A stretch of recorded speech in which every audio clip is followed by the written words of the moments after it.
Got it. Okay, get this off the screen.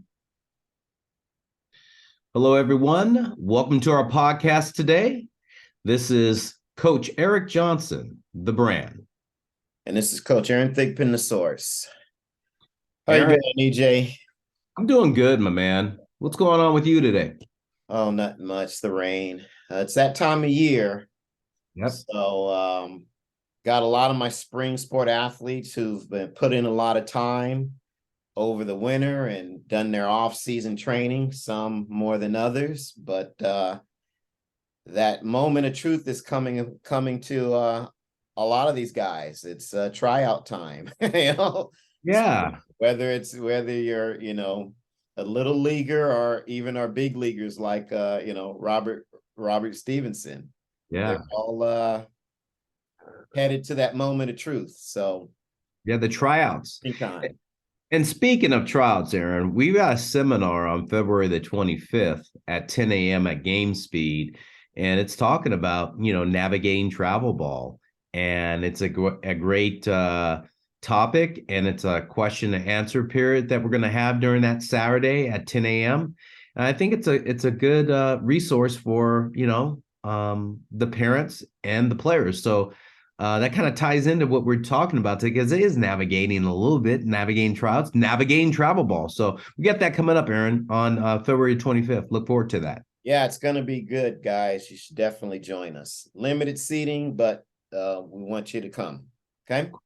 Cool. So, we're just going to riff on this today, just kind of go a little bit everywhere, I would think. But, do you want to start or I'll start? Yeah, I do want to start because I always like to. I heard this about. I think you and I got a text about 10 days ago from one of our athletes, and they were talking about tryouts and a young player, and he did very well. And do we play him up? Do we play this athlete up a little Yeah, bit yeah. and play ahead of the game a little bit, or do we let him have some success? It's his first year of kid pitch and stuff like that. So that's I'm going to start off on the young kids, move all the way up through basically professional baseball. I mean, my goodness, you got Robert Stevenson in there working his butt off every day in your gym. He's like 5-6 days a week, man. He is grinding hard. So tryouts are important because I think understanding just the mindset of going out there as an athlete. Whether you're a young kid that's 8 or 9 or you're a professional athlete, it's all the same. There's nerves, I think. And I think nerves are good. It lets you know that you're aware of what's happening, and it puts the body in a different place mentally and physically a little bit. And I think understanding nerves, it's all right to have nerves. It's all right to feel that uneasiness or that awkwardness a little bit. There's nothing wrong with that. That just tells your body and yourself that, hey, yeah, this is important and I'm ready for this. And I think that's important because some people think, it's not being scared. It's actually butterflies. I think that's a better word, Aaron. Butterflies are good for us. That just makes us, as they say these days, woke. You're awake, woke. What I'm saying, man. I think that's good, man. It shows that you care. That's Right. what I'm saying. It shows that you care. So nerves, how do you deal with nerves or the butterflies? I think it's a good thing that, you're feeling that little tension in your body. Right. No, I would agree, Mr. Good Cop. Now I'm gonna be now I'm gonna be bad cop. Uh, you're less likely to have you're gonna probably have less nerves if you're prepared. So now this is where I get to wag my finger at those who haven't done the work. Okay. If you do the work, if you get out there and you've done all of your off-season training and you've worked on maybe your new pitches or worked on your swing on the off-season, gotten your body in shape, you're probably going to have less nerves. And so my thing is preparation is the key to your tryouts because you're trying to put your best foot forward. Now for, you new kids, yeah, you're traveling into the unknown. The coaches don't know you, the other players don't know you, and you're kind of establishing your athletic character, who you are, your athletic identity.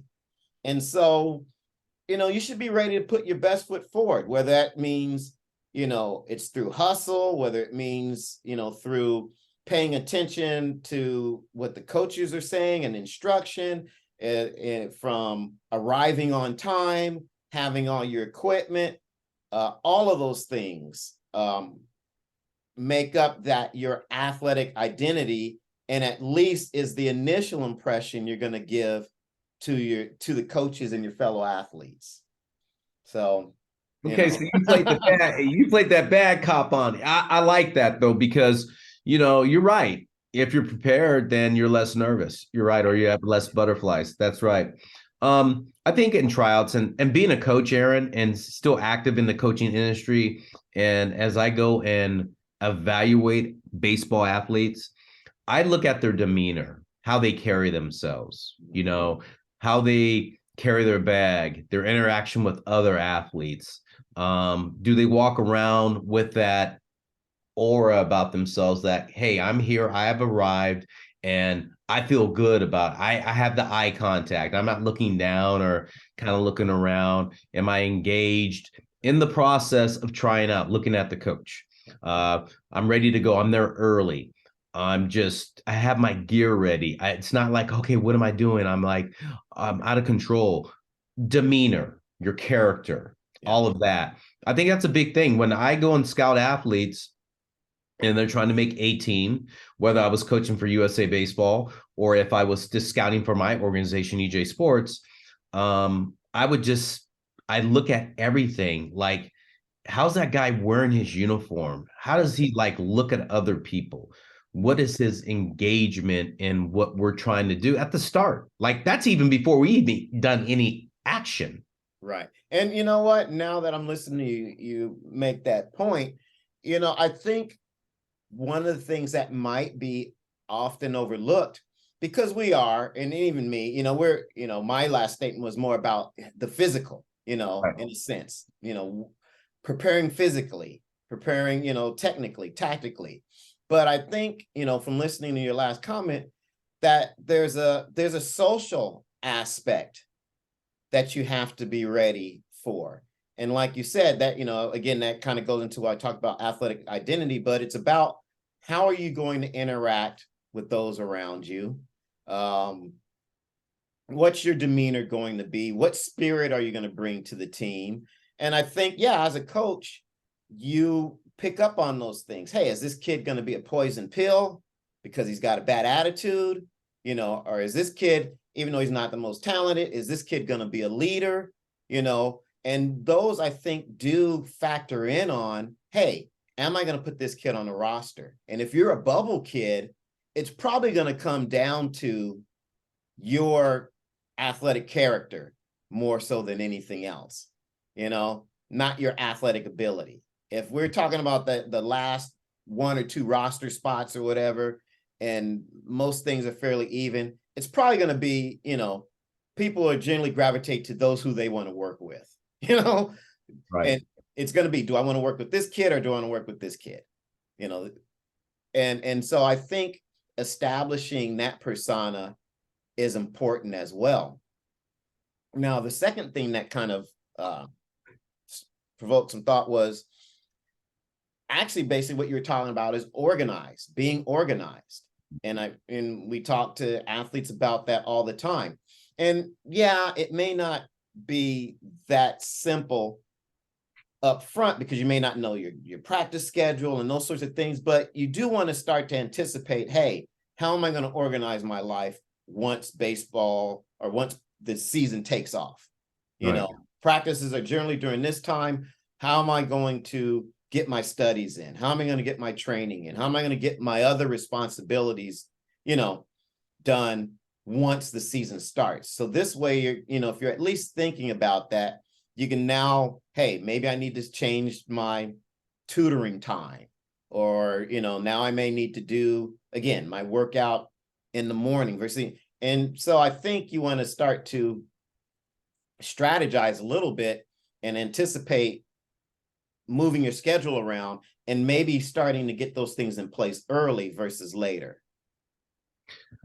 And to key off that point, Aaron, is it's really a shift in your schedule because when you're training for the sport and getting ready for tryouts, sometimes it's not an everyday thing. You get in the high school tryouts, bud, and this it's 5 days, 6 days a week, and that's Exactly. different for a lot of athletes we train because we have a handful of athletes that come into the gym 5 days a week, 4 days a week, but it may be over an 8 week period only. We're talking now, these athletes that are going into the spring sport are going at it for February, March, April, part of May, half of May, or maybe to the end of May. That's 4 months where you're grinding 5 days, 6 days a week, sometimes 6 days.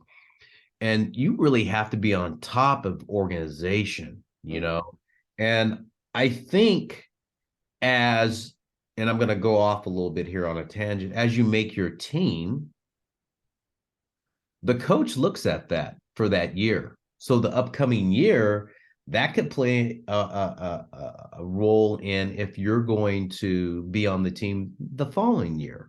You see, I'm always thinking ahead. Yeah, That's yeah. what I'm thinking about. But that's off on another tangent. We could talk about that on another podcast.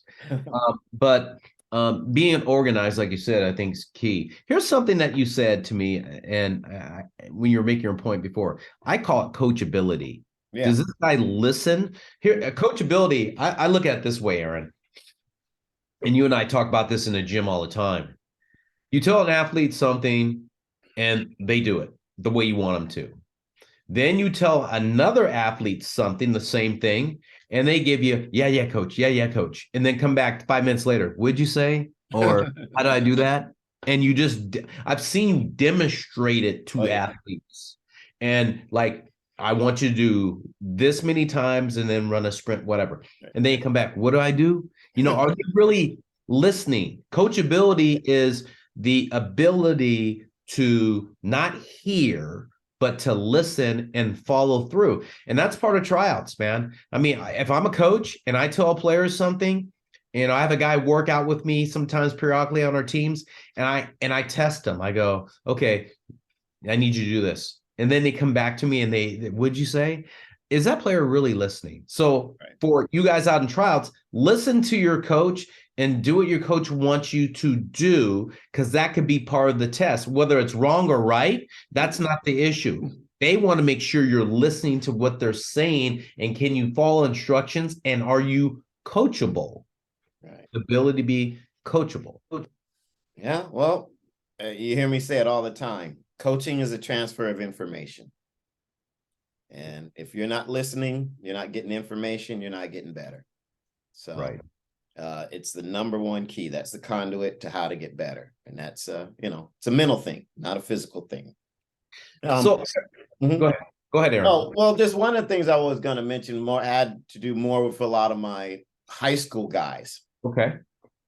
And I see this all the time. Inevitably, I have one or two guys, or I hear a story of a couple of guys getting hurt.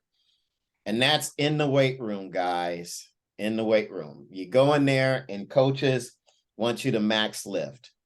Okay. I'm not a big fan of that, especially for you guys who haven't been doing much. More guys get hurt. They hurt their shoulder, they hurt their knees, they hurt their back trying to max lift. I know there's coaches out there probably listening to this like, oh, you shouldn't be telling us this. But you know what? It's not worth it. It's not worth it. What is a max lift going to tell you at the beginning of a baseball season where you're probably not going to do much lifting during the season anyway?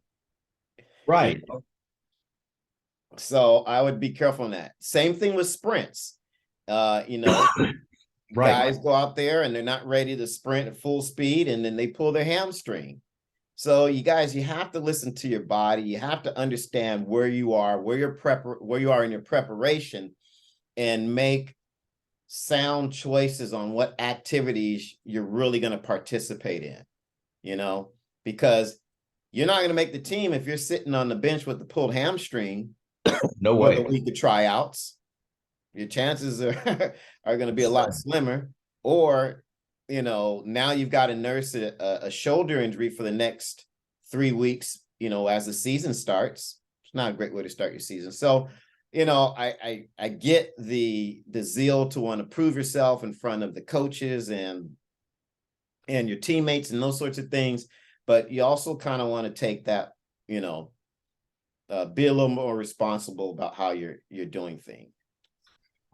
Aaron, I want to, you said something to me and made me think. Why do people max lift? Can you explain that to me? Yeah, the basics is really just most coaches want to get a baseline of where an athlete's at, and then you max lift either periodically or towards the end of whatever your training cycle is, so you can kind of see the growth. But the growth is more in, at least in my opinion, is in your max lift. And so for sports other than powerlifting and weightlifting, what does that really tell you? Okay, you've gotten stronger, but you've only gotten stronger at that. Well, most of us aren't weightlifters, powerlifters. We're athletes. Right. So that doesn't necessarily tell you that ability is going to transfer onto the field, onto the track, onto the court.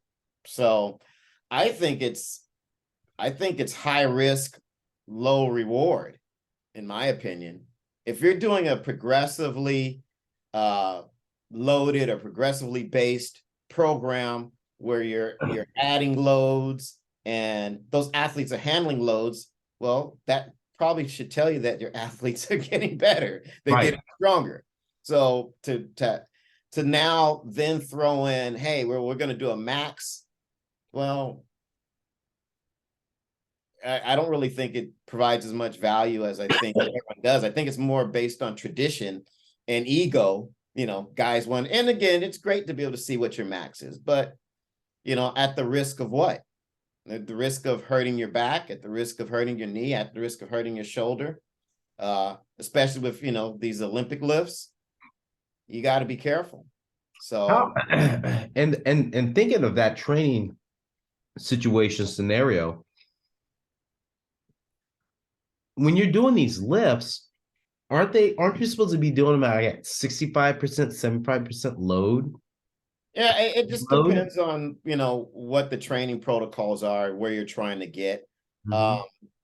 Because certain athletes need to build strength, certain athletes need to build endurance, some athletes need to build power. You're going to use different modalities for that. You're going to use, 3 sets of 10. You're going to use 4 sets of 5. You're going to, those sorts of things. But like I said, to kind of have that day where you're just kind of going all out, you got to do that with caution. And I would probably do that if I was going to do that with athletes who are seasoned. I wouldn't do it with freshman athletes. I would do it with athletes who've probably been in a program at least a year or two and have some physical maturity and have the training IQ to know, okay, this is where my limit is versus trying to, keep up with others or try and impress others in the gym. So I just don't think it's worth it, especially, when you first come to a team and you're trying out and everyone's in there and, you got everyone's shouting and going on and you're trying to do something that you really haven't been prepared to do, and your form gets bad and maybe you're fatigued and then boom, something bad happens. Yeah, I always wanted to ask you that because I never understood that as I see baseball athletes do this. And it's an old school in me and it's a new school in me too, but I don't understand the max lift. I remember when I was training, Aaron, I was getting ready for spring training or tryouts. I thought there was a risk of me getting hurt. Yeah, exactly. By doing something like that, that was, crazy, especially if I was like a week or 2 weeks out, I was tapering down my workouts, if anything.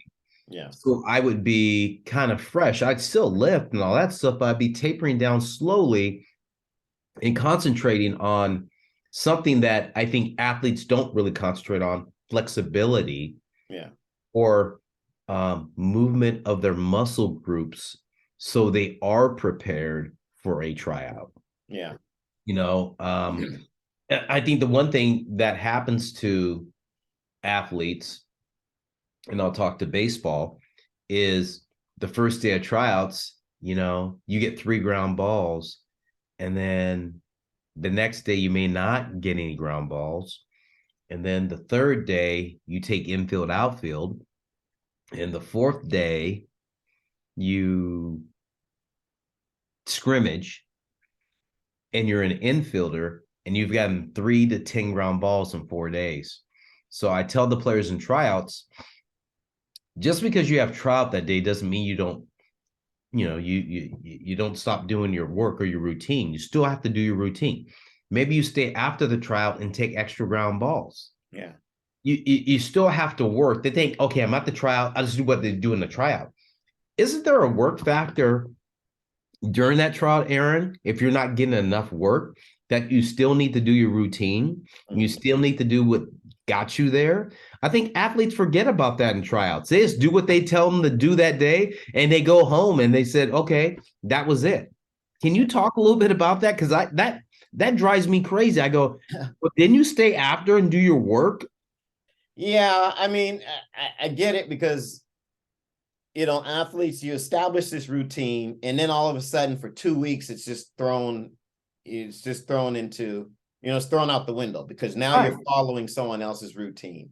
And so, yes, if you're playing the long game and you're talking about, hey, you know, tryouts are just a moment in time, I still need to be good after tryouts, whether I make the team or not, Right. then you've got to say now, okay, and that's part of that, maybe that anticipation of where we talked about managing your schedule and getting things, um, handling how you're going to keep everything moving, is saying, okay, well, you know, practice from this time to this time. I'm still gonna, you know, maybe I'll get a hold of a buddy and we'll do some ground balls after practice is over, so I can still get my reps in. Or we're gonna do some swings after, you know, practice, or maybe you're doing them before, earlier in the day or whatever. But yeah, you still want to look at, hey, I've still got to continue my development.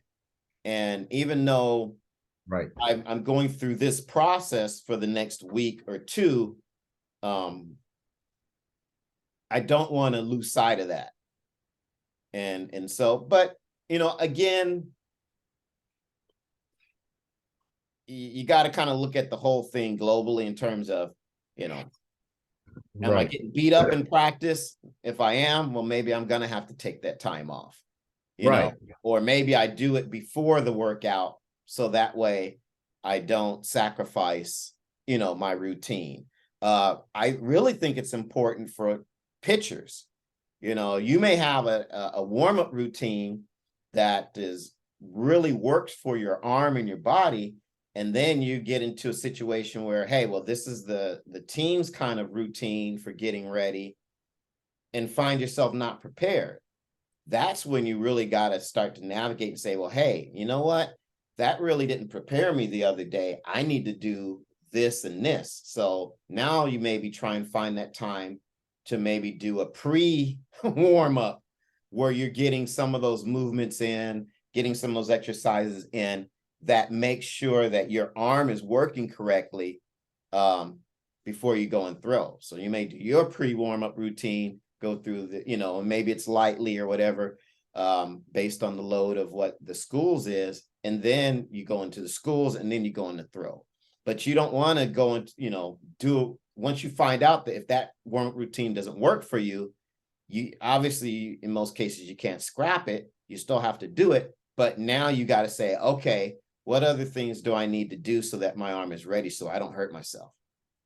Because what are you trying to do? In most cases, probably in tryouts, especially if you're new, you're going out there trying to go all out and throw hard.